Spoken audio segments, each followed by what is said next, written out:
Welcome back as we continue our coverage of Hurricane Laura as the eye wall makes landfall now in Cameron Parish, Louisiana. And speaking of Cameron Parish, I think for great perspective and context, we've invited our 6 o'clock producer, Erica Young, to join us here in studio to talk about what's going on, what she's seeing and hearing. You grew up in that region, Erica.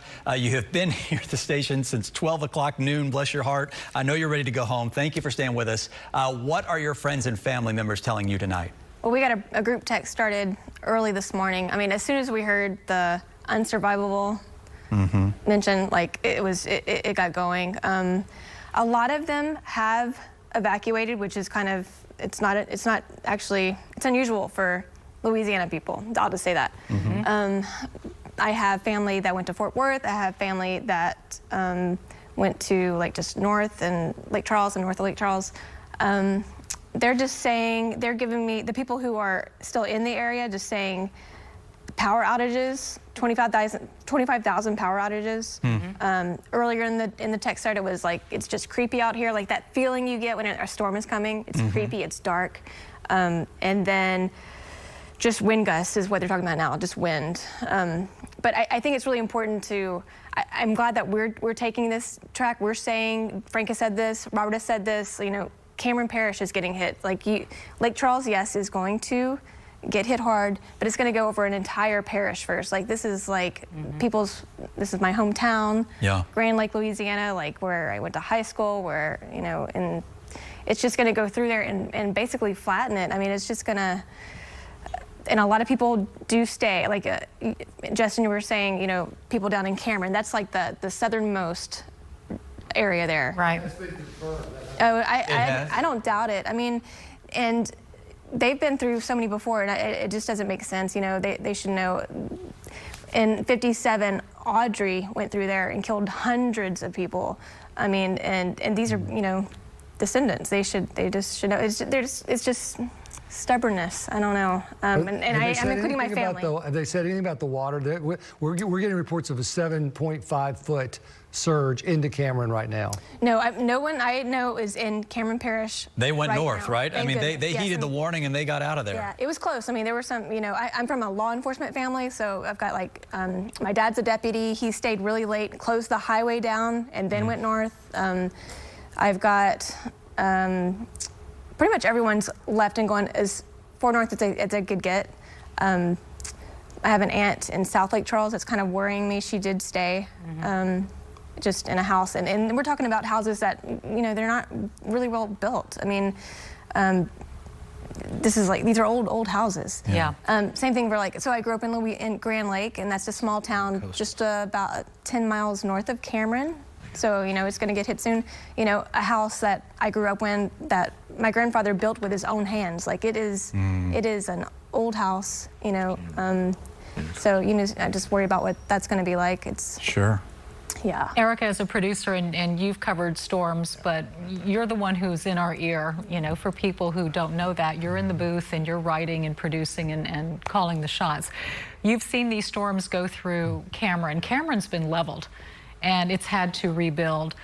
Tell us about your family's homes and what you've experienced, because as a native and somebody who's been there for a long time, you have probably had to go through that process with your family of having loss or suffering some type of a consequence from a hurricane coming through. Oh, for sure. I mean, take Rita, for example. I was working at the station here when it came through, and, you know, we covered the, you know, the roadways and people stuck in traffic and everything, but while my family, their home in Lake Charles just got torn up. I mean, and so you've got that on your brain. You're trying to do your work here, do your best for Houstonians to get the word out, and then you know what's going on. I can remember in Rita, I was in the booth, the control room, as we were covering all the cars on the freeways. That's what we were covering. That was the big story, sure. Yeah, and then but in the booth, I called my grandfather.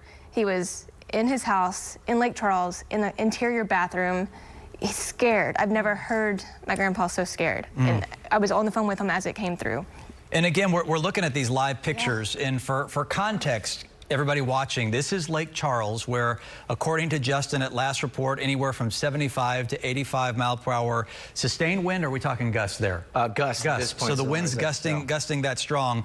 South of there, 30 miles or so south of there, is Cameron Parish, and that's where our producer Erica grew up. That's where her family has actually, they went out of that, well, right there, Grand Lake, right? At Grand Lakes. That's the area. It's a line from Cameron to Grand Lake up to Lake Charles. Right. And look at the bands. Look at the you know, you're seeing that thing circle there. You see the eye is just up into that, what does that say? Creole and Cameron and Holly Beach right there. Yep. And it's going through essentially your community, Erica, right now. Has your family talked about what they expect to return to?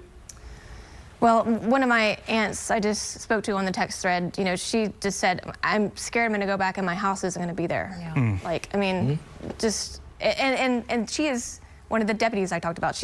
I'm from there's so many deputies in my family, but she's, you know, out there and doing her job, you know, doing her work, but she has to worry about going back home and just not being anything there. I mean, it's just, I mean, what do you do?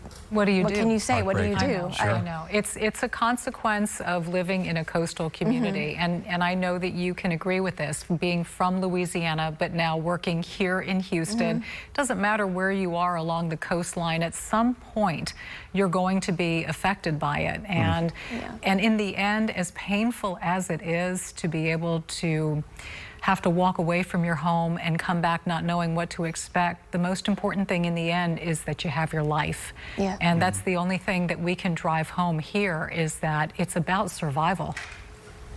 It's true. I mean, there were some moments where earlier in the week my dad was not going to evacuate, and a few other family members, and you know, that's when it really hits you. It's like, because I'm hearing, you know, the expert advice from Frank and hearing you know, everything that he's telling us, and then I have to somehow convey that to him, my dad. Who's in law enforcement, right? Who is also in law enforcement. And was literally helped shutting down freeways He's tonight. a Cameron Parish deputy, And they shut it down. They shut down the main freeway, the main roadway that goes from Cameron Parish to Calcasieu Parish. And then as soon as they did that, he left and went to Oberlin, which is a little bit northeast of Lake Charles. So, yeah, I mean, it's tough. I'm thankful he left, because I'm not sure I could have. Oh, you'd be a nervous wreck, yeah, for sure. Yeah. What's the population in that kind of overall region where you grew up down there in that parish? Something we learned in Louisiana geography history, like Cameron Parish is the biggest parish land-wise. Okay. But population-wise, it's got the second least. Yeah. Wow. There's a lot of land. There's a lot of land, a lot of marshland. Right. But just, I think it's about maybe 10,000 people for the entire parish. I mean, that. And I'm assuming you've probably been checking in on high school friends and buddies and whatnot on Facebook. Did you get the sense that most people did heed the warning, that the majority of the people, I mean, what did your family tell you, especially the folks in law enforcement? Did they get a sense that most people did leave that area, that we saw those flashes of light where the power was going out down there? You know, in Grand Lake, yeah, I've kept in touch with a lot of people there, and it seems like most of them have evacuated. Lake Charles, not so much, just because they think that they're, you know, do people just go to Lake Charles because they feel that's the safer high spot? Sure. And honestly, it has been in the past. I mean, it's been, you know, we did when I grew up in Grand Lake. You know, that's what we would do. We would go to my grandmother's house in Lake Charles, and you know, but this one obviously is different. There, you know, so many storms. Rita was different too, but I would say now Cameron's a little bit different. Cameron's a little farther down. It's actually right on the Gulf. But it's very small. Like there's not a lot of people who live there to begin with. But they have been known to a lot of people have been known to just stay and try to ride it out. Yeah. What are your plans, Erica? Are you going to head over there as soon as this passes?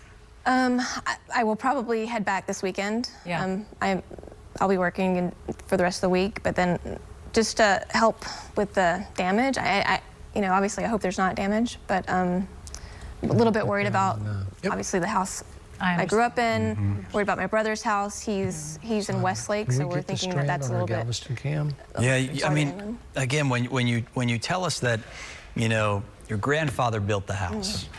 You know, It's personal. He built the house with his own hands, and you know, every day you walk in that house, you know this is what Grandpa built, right? And then you see a storm, and life changes like that. Yeah, I mean, he died about, you know, a little over 10 years ago. My grandmother just died, so we've been in the house the last couple of months, cleaning things out, and so that stretched up some things. And then you just kind of, you look around and you see the house that he built, and now this. I mean, and just the land that it's on, even like the land that it sits on has been in his family for generations. Like, it's just been there, and what's been told, passed down, is that it's never flooded. This is the best land in Grand Lake. It has never flooded. So you know, I'm waiting to see what that looks like. You know, it's just, it's heartbreaking. It's heartbreaking to know that that's happening right now. It's moving over right now. And you feel powerless in the moment. Yeah. I know, but you know, through the power of communication, at least you are able to be in touch through call or text and whatnot. And I just hope you know, Erica, that there are a lot of prayers going up for you and your family, and for everybody in that region right now having to deal with this hurricane and the aftermath that she will leave. And so, you know, these personal stories mean everything to us, because this coverage is not about a storm, it's about the people it affects. And so, honestly, we can't thank you enough for being here at the end of a 12-hour shift to share your family story and your story with us. It means the world. Thank you. We are one big family, right? The KPRC Channel 2 family. And thank you again, Erica, for sharing those personal moments and how this storm is impacting you and your family right now.